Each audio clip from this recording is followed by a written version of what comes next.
Good evening बच्चे। देखिए फिर से मैंने आपके लिए एक क्वेश्चन करंट का ही लाया हूं। ये भी क्वेश्चन बेटा हमारा करंट का ही है और ये भी आईआईटी जेईई 2010 में आया हुआ है। ये क्वेश्चन भी आईआईटी जेईई 2010 में आया हुआ है और करंट का ही है। आज मैंने दोनों ही क्वेश्चन आपको करंट से दिया हूं और आईआईटी जेईई 2010 का क्वेश्चन है। ये आरसी सर्किट का क्वेश्चन है, ठीक है। आइए पहले हम क्वेश्चन को पढ़ते हैं और समझते हैं कि क्या कहता है क्वेश्चन। याद रखिएगा भाई, आरबीटी मिशन लर्निंग ये मेरा इंस्टीट्यूट है, मैं ठाकुर सर बोल रहा हूं।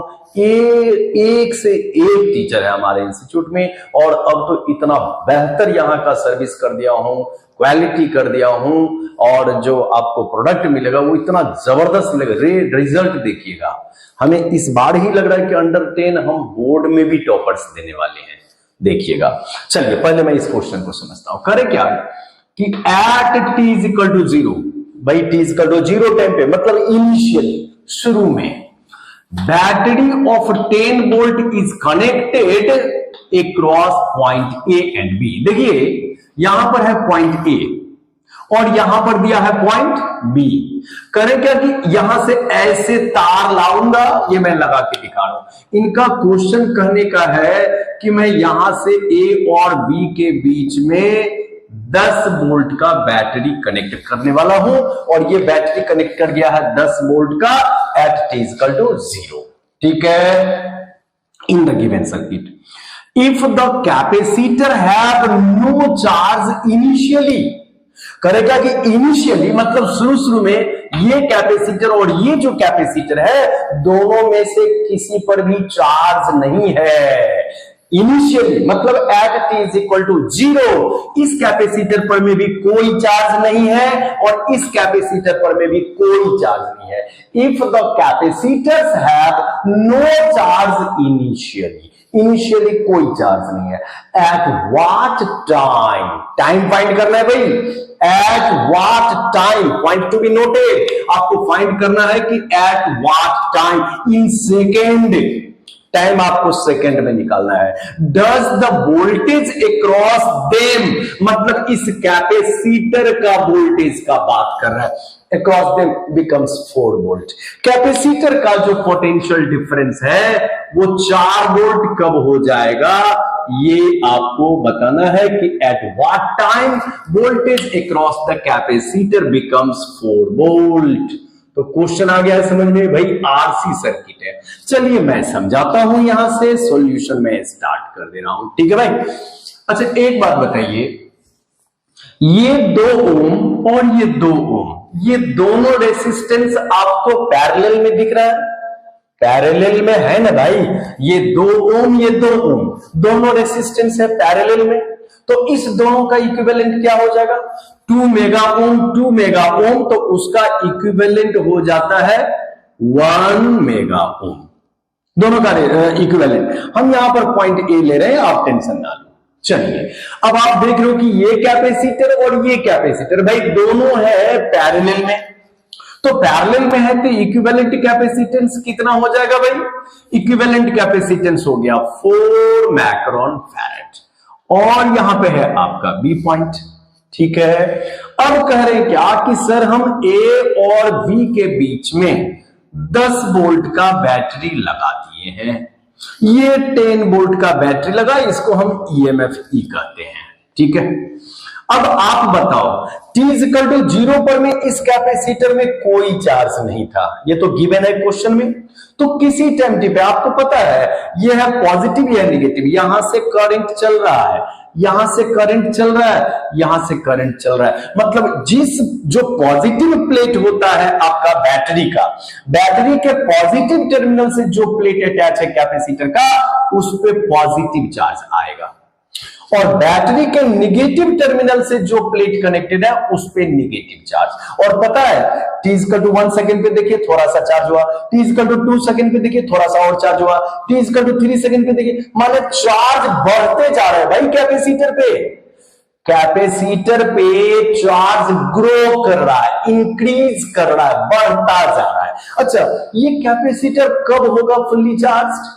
भाई आरसी सर्किट पढ़े हो ना, कैपेसिटर को फुल्ली चार्ज होने में 100% चार्ज होने में इनफाइनाइट टाइम लगता है। याद रखिएगा, कैपेसिटर को फुल्ली चार्ज होने में लॉन्ग टाइम लगता है। लॉन्ग टाइम मतलब इनफाइनाइट टाइम लगता है। इनफाइनाइट टाइम में जाकर के कैपेसिटर जो है सो फुल्ली चार्ज होगा। ये याद रखिएगा। LN3 का मान दिया है 1.1 और LN5 का मान दिया है 1.6। ठीक है, गिवन है क्वेश्चन में। तो आपको लेकिन टाइम फाइंड करना है कि कब इसका पोटेंशियल डिफरेंस हो जाएगा 4 वोल्ट। क्योंकि देखिए, एक कैपेसिटर का जितना होगा पोटेंशियल डिफरेंस, दूसरा का भी वही पोटेंशियल डिफरेंस होगा, क्योंकि पैरेलल में। तो भाई इक्विवेलेंट का भी वही पोटेंशियल डिफरेंस होगा। पैरेलल कॉम्बिनेशन का तो यही फंडा है। अब मैं लिख दे रहा हूं, सुनिए। T इज इक्वल टू 0 टेम्पर में था चार्ज, यहां पर 0 था। अब आप देखिए, चार्ज ऑन, ये फॉर्मूला है, ये सबको याद रखना चाहिए। मैं लिख दे रहा हूं फिर भी आपके हेल्प के लिए।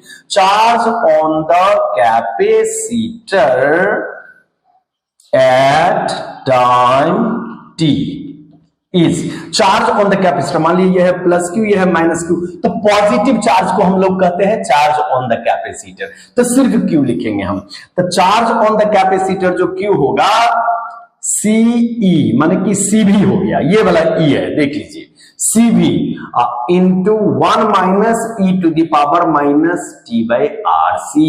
जी हाँ सर, ये फॉर्मूला है RC सर्किट का, और ये तो आपको याद रखना है। इसका डेरिवेशन आपको IIT या मेडिकल में नहीं लगना, बस आप इस फॉर्मूला को याद रखो कि किसी, अगर T is equal to 0 time पर में 0 चार्ज है कैपेसिटर पर में, तो किसी टाइम T पर में ये चार्ज हो जाता है कैपेसिटर पर में। इसको आपको याद रखना है। ठीक है, ये हुआ टाइम T पर में चार्ज।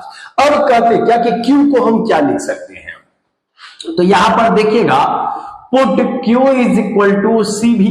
मान लीजिए कि इसका पोटेंशियल डिफरेंस अगर हम भी लेते हैं, कैपेसिटर का पोटेंशियल डिफरेंस किसी टाइम t पर, क्योंकि जैसे जैसे चार्ज बढ़ता जा रहा है तो भाई पोटेंशियल डिफरेंस भी बढ़ता जाएगा। जैसे जैसे चार्ज इंक्रीज करेगा वैसे वैसे पोटेंशियल डिफरेंस इंक्रीज करेगा, बिकॉज द कैपेसिटेंस जो है यहां पर में 4 माइक्रोन फेरेड, ये 4 माइक्रोन फेरेड कैपेसिटेंस कांस्टेंट रहता है। तो चार्ज जैसे जैसे ग्रो करेगा पोटेंशियल डिफरेंस भी ग्रो करेगा। ठीक है, तो Q is equal to CV। तो देयरफॉर ये देखिए, CV, ये Q का मान मैंने बैठाया यहां पर में, इज इक्वल टू, आप क्या करोगे यहां पर में, CE into 1 minus E to the power T by RC। ठीक है, अब आप एक काम करो, इसको तो लिखोगे 4 माइक्रोन फेरेड, ये हुआ C का मान। क्वेश्चन करे कि 4 वोल्ट हो जाता है capacitor, potential difference of the capacitor. Potential difference of the capacitor करेगी कितने टाइम पे, 4 वोल्ट हो जाएगा। तो मैंने पकड़ लिया कि टाइम T पर में हो गया 4 वोल्ट। अब T का मान फाइंड आउट करना है।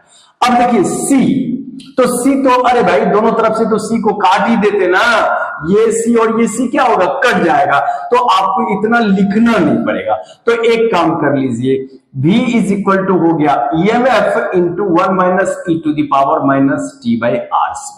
अब ये इंप्लाई किया, ये हुआ 4 वोल्ट दिया हुआ है, और ये आपने 10 वोल्ट का, ये देखिए ये EMF दिया था 10 वोल्ट, तो 10 वोल्ट यहां पर में हमने रखा 1 minus E to the power minus T by RC। कितना होगा, मैं यहां पे कैलकुलेशन कर दे रहा हूं। R का मान देखिए 1 mega electron volt, 1 mega ohm R, और C का मान कितना है भाई, तो 4 माइक्रोन फैराड।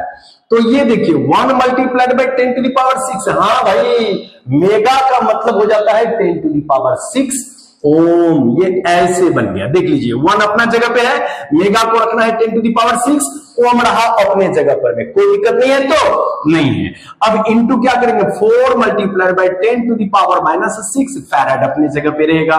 अब आप एक काम करो, 10 to the power plus 6 minus 6 मिलकर के हो जाएगा 0, तो ये हो जा रहा है 4 ओम फैराड, माने क्या हो जाएगा, मतलब सेकेंड, 4 सेकेंड आ रहा है। चलिए, तो ये हमने RC का वैल्यू अलग से आपके लिए कैलकुलेट कर दिया। अब RC का वैल्यू जब आपने कैलकुलेट कर लिया तो उसमें बैठा देना है। तो जरा देख लीजिए, मैं बैठा दे रहा हूं फट से इसके वैल्यूज को। और कैसे क्या आप करोगे जरा समझ लेना। यहां से हमारा आंसर ही आ जाएगा, आप टेंशन ना लो। जरा देख लो, अब मैं यहां पे बैठाऊंगा, आरसी का मान हमने यहां पे बैठा दिया 4, समझ में आ रहा है? ये वाला 4 मैंने यहां पे बैठा दिया, 10 को इधर भेज दो भाई, तो 0.4 is equal to 1 minus E to the power minus t by 4, यही आएगा। तो e to the power minus t by 4 is equal to 1 minus 0.4, ये आ गया 0.6, मतलब ये आ जाएगा 3/5।